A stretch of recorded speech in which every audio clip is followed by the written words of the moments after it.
पूर्वी 4.5-5 तास कीर्तन असायचे, म्हणून 2-2, 3-3, 4-4 चाली गावाचं नाव पुकारून चाली व्हायचं की नाही. तुम्ही पण बीडला, मी पण पैठणला, मी काही लांबचा नाही जास्त, तुमचाच आहे. पण पूर्वी 4.5-5 तास नो लिमिट कीर्तन होतं. आता 2 तासात आणि 1.5 तासात सगळं करायचं, त्याच्यातच चालीतच सगळा वेळ चालला. कीर्तन करायला काहीतरी जिम्मेदारी आहे का नाही चिंतन मांडण्याची. कारण चिंतनी तद्रूपता ती व्हायला पाहिजे तरच त्या कीर्तनाला म्हणतात, नाही का काय. म्हणून 2-2 चाली आता आजकालच्या हळूहळू रूपाने कमी. मग मला काय म्हणायचं, तुम्ही खऱ्या अर्थाने वारकरी कीर्तन हे 3-3.5 तास करायला पाहिजे. बिनधास्त सेपरेट 1.5 घंटा चालीला आणि 2 घंटा चिंतनाला. विठ्ठला विठ्ठला कीर्तन करतो ना, नारदी कीर्तन करत असताना 2.5 तास जरी झालं लोक हलणार नाही याची गॅरंटी आमची. तिथं ना टाळकरी, ना पखवाज, ना विणा, तिथं झांज, तबला पेटी, त्याच्यात म्हणजे एक खांबी तंबू. इथं तरी संसद मंडळ आहे अख्खं, एखाद्याने राजीनामा केला तरी हरकत नाही, बाकीचं ते प्रकरण सांभाळून घेत. असंय महाराज. आणि मग भगवान श्रीकृष्ण परमात्म्याने गोकुळात काय काय लीला केल्या त्याचं चिंतन सगळे संत करतात. काय केलं बाल्यावस्थेत सगळ्यांना विदित आहे, जन्म भगवंताचा कसा झाला. कृष्ण गोकुळी जन्माला, कृष्ण गोकुळी जन्माला, दृष्टा थरका सुटला होता कृष्णाचा अवतार, होता कृष्णाचा.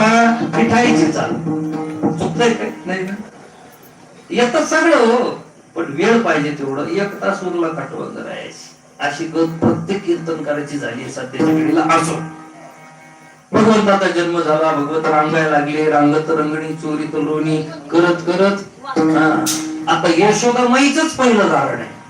नाथ महाराज त्याचं वर्णन करतात गौराणी मध्ये. यशोदामाई म्हणू लागली, कान्हया रे पदर धरू नको सो, कान्हया रे पदर धरू नको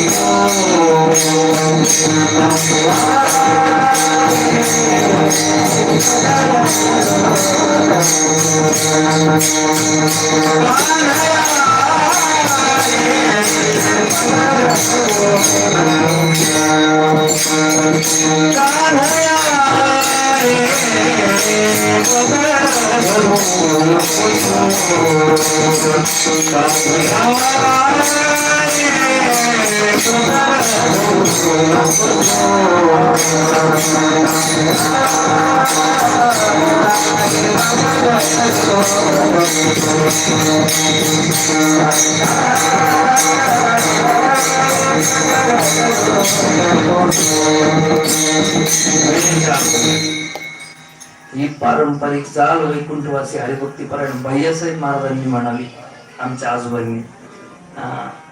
या जुन्या चाली आता ऐकायला मिळत नाही. आम्ही त्या कोठडीत शिकल्यामुळं आम्हाला माहितीये.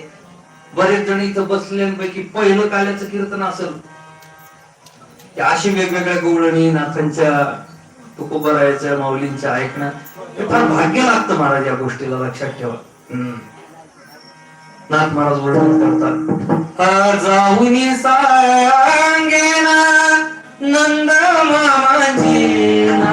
आता राग बोलू लागेल. जाऊनी सांगेना नंद मामाजीना, मोडेल तुझी रे पोर.